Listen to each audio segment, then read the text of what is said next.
Hello guys, welcome to my YouTube channel. My name is Harjeet Kaur. आज हम discuss करेंगे 22 फरवरी के daily current affairs.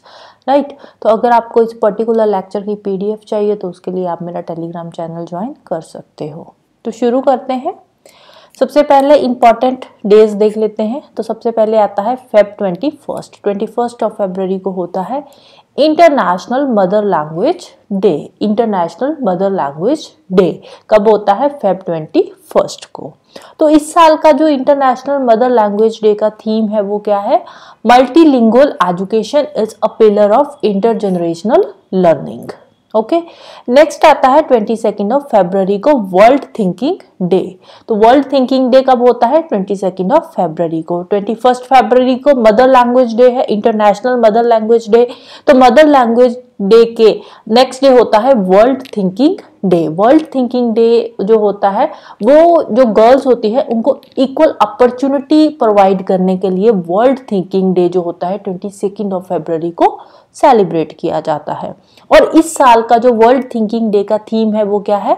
Our world are thriving future. Our world are thriving future.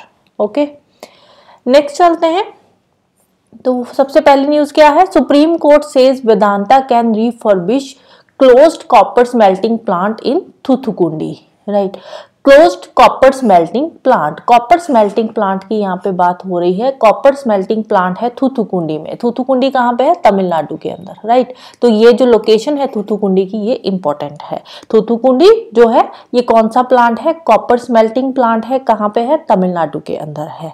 Right, और ये जो copper smelting plant है इसको 2018 में बंद कर दिया गया था। क्यों बंद किया गया था कॉपर स्मेल्टिंग प्लांट को? क्योंकि पोल्यूशन बहुत ज्यादा हो रहा था, इसकी वजह से। ये है थूथुकुंडी कॉपर स्मेल्टिंग प्लांट। तो इसकी वजह से पोल्यूशन बहुत ज्यादा हो रहा था, जिसकी वजह से सुप्रीम कोर्ट ने कॉपर स्मेल्टिंग प्लांट को बंद करने के ऑर्डर्स दे दिए थे। नेशनल पोल्यूशन कंट्रोल बोर्ड जो है उसके कहने पे इसको बंद कर दिया गया था। लेकिन 6 साल बाद अब सुप्रीम कोर्ट ने फिर से ऑर्डर्स दिए हैं कि ये जो कॉपर स्मेल्टिंग प्लांट है जिसको 2018 में बंद कर दिया गया था, अब फिर से इसको रिफर्बिश किया जाए।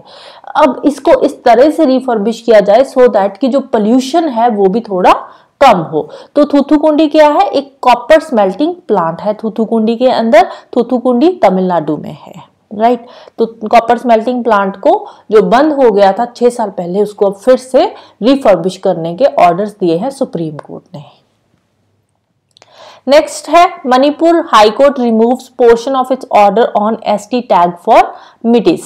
मिटिस क्या है? मिटिस जो है ये एक ट्राइब है। कहाँ का ट्राइब है? मणिपुर का ट्राइब है। तो मिटिस कहाँ का ट्राइब है? मणिपुर का ट्राइब है। ये बात याद रखनी है। M for Manipur, M for Meitei. Meitei tribe belongs to Manipur. तो अब इससे रिलेटेड न्यूज क्या है? न्यूज ये है कि जो हाई कोर्ट है, मणिपुर की जो हाई कोर्ट है, उसने ऑर्डर्स दिए हैं कि जो मिटिस ट्राइब है इसको पहले शेड्यूल्ड ट्राइब की लिस्ट में ऐड कर दिया गया था। लेकिन अब जो हाई कोर्ट है उसके ऑर्डर्स है कि मिटिस ट्राइब को शेड्यूल्ड ट्राइब का जो टैग दिया गया था, जो लिस्ट में डाला गया था, उसको उससे हटा दिया गया है कि जो मिटिस ट्राइब है ये अब शेड्यूल्ड ट्राइब की लिस्ट में नहीं आता। राइट, 27 ऑफ फरवरी 2023 में जो ऑर्डर्स था उसमें इन्होंने एक जो पैराग्राफ था 17 क्लॉज 3 इसको रिमूव कर दिया है। तो इसमें क्या था? इसमें था कि जो मिटिस ट्राइब है वो शेड्यूल्ड ट्राइब्स के अंदर आता है। तो अब इसको यहाँ पे रिमूव कर दिया। तो अब जो मिटिस ट्राइब है ये शेड्यूल्ड ट्राइब्स के अंदर नहीं आएगा। शेड्यूल्ड ट्राइब के लिस्ट में इसको इंक्लूड नहीं किया जाएगा।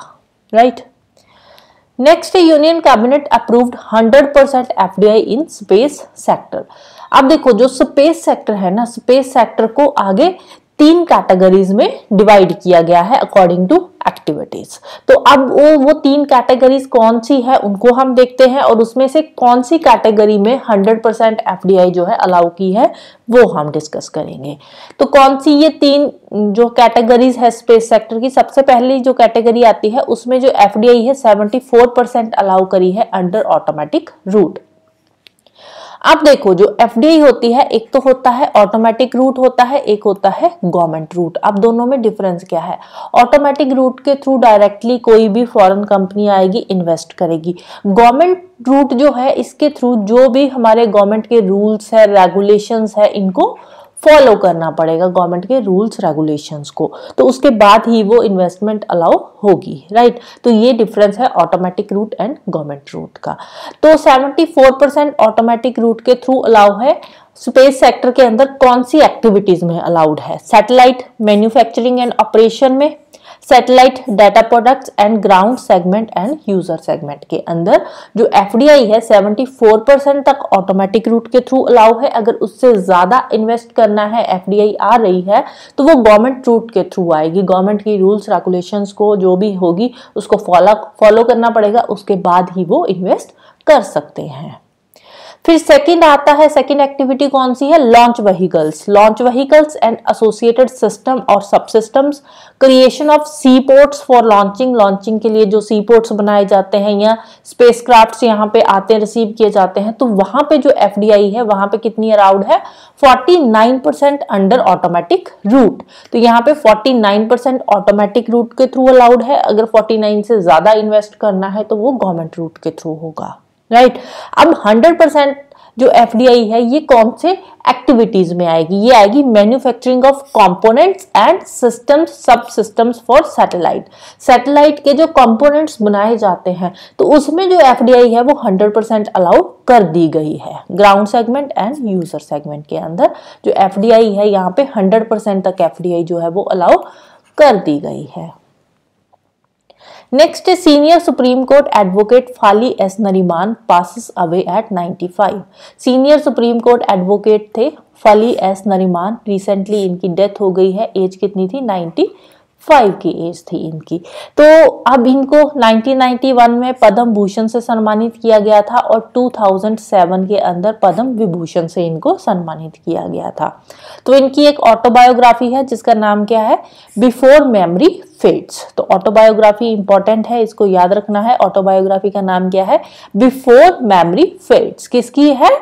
फाली एस नरीमान की ऑटोबायोग्राफी है, राइट। नेक्स्ट है राइजीना डायलॉग 2024। राइजीना डायलॉग के बारे में देखते हैं। राइजीना डायलॉग है क्या? राइजीना डायलॉग जो है ये इंडिया की एक फ्लैगशिप कॉन्फ्रेंस है on geopolitics and Jio economics पे। इंडिया की जो कॉन्फ्रेंस है इंडिया के अंदर दिल्ली में होने जा रही है। 9th एडिशन है ये राइजीना डायलॉग का। 21 से 23 फरवरी के बीच में ये हो रही है।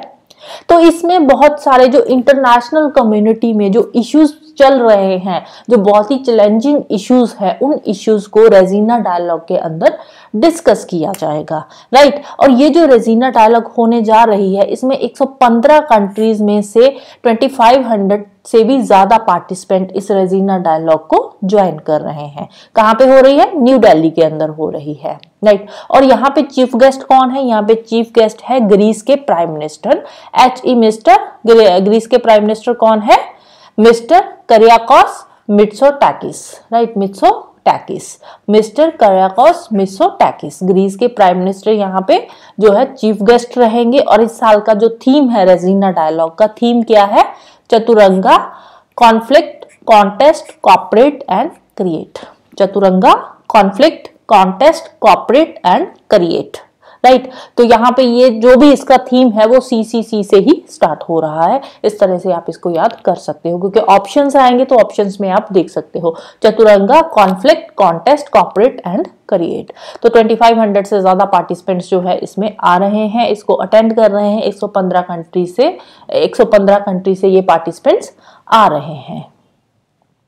अब इसके थीमेटिक पिलर्स है, 6 थीमेटिक पिलर्स है। कौन से हैं? Tech frontiers, regulations and realities, peace with planet, invest and innovation. तो ये 6 थीमेटिक पिलर्स है, इसको आप एक बार देख सकते हो। इंपॉर्टेंट तो नहीं है वैसे।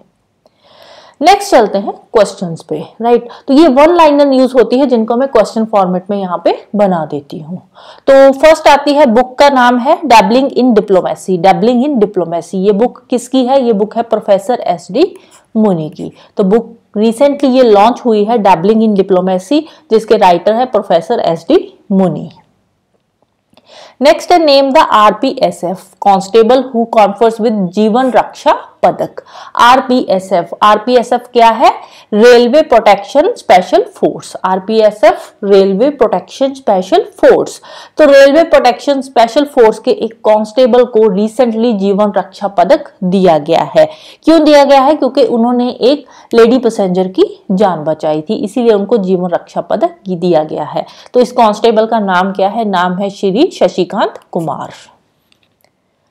नेक्स्ट है annual banana turmeric festival is organized in which state? Banana turmeric festival, तो ये मध्य प्रदेश में होने जा रहा है, मध्य प्रदेश में बुरहानपुर के अंदर, राइट, मध्य प्रदेश में बुरहानपुर के अंदर है ये एनुअल बनाना टर्मरिक फेस्टिवल। और ये जो बुरहानपुर है, बुरहानपुर को क्या बोलते हैं? इसको बोलते हैं city of banana, right, city of banana, city of banana of central India, या बनाना सिटी ऑफ सेंट्रल इंडिया भी इसको बोला जाता है। सिटी ऑफ बनाना भी बोला जाता है बुरहानपुर को, और banana city of central India भी इसको बोला जाता है। नेक्स्ट है Khajuraho dance festival begins in which state? तो खाजुराहो डांस फेस्टिवल ये भी मध्य प्रदेश में ही हो रहा है। नेक्स्ट है 11th international puppet festival held in? Puppet festival, तो 11th एडिशन है ये पपेट फेस्टिवल का, तो कहां पे हो रहा है? ये चंडीगढ़ के अंदर। नेक्स्ट है which state has highest number of EV charging stations in India? Electric vehicle charging stations in India. Electric vehicle के जो चार्जिंग स्टेशंस है, सबसे ज्यादा चार्जिंग स्टेशंस कौन सी स्टेट में है? तो वो कर्नाटका के अंदर है। इलेक्ट्रिक व्हीकल्स चार्जिंग स्टेशंस सबसे ज्यादा कर्नाटका के अंदर है। और अगर हम बात करें इलेक्ट्रिक व्हीकल्स की, तो इलेक्ट्रिक व्हीकल्स सबसे ज्यादा उत्तर प्रदेश के अंदर है, राइट। और सेकंड नंबर पे आता है Maharashtra in terms of EV charging stations and in terms of electric vehicles भी सेकंड नंबर पे महाराष्ट्र में है, और इलेक्ट्रिक व्हीकल चार्जिंग स्टेशन भी सेकंड नंबर पे महाराष्ट्र आता है। नेक्स्ट है which state government to give interest free loans to youth under Swayam scheme? Swayam scheme के अंदर यूथ को इंटरेस्ट फ्री लोन दिया जाएगा, राइट। तो एज ग्रुप इसमें क्या है? स्वयं स्कीम के अंदर 18 से 35 ईयर्स के एज ग्रुप के जो लोग हैं, जो यूथ आता है, तो उनको इंटरेस्ट फ्री लोन दिया जाएगा। तो कौन सी स्टेट की ये स्कीम है? स्वयं स्कीम, ये ओडिशा गवर्नमेंट की स्कीम है, right. So that's all for today. तो जाने से पहले वीडियो को लाइक कर देना, शेयर कर देना और चैनल को सब्सक्राइब कर लेना।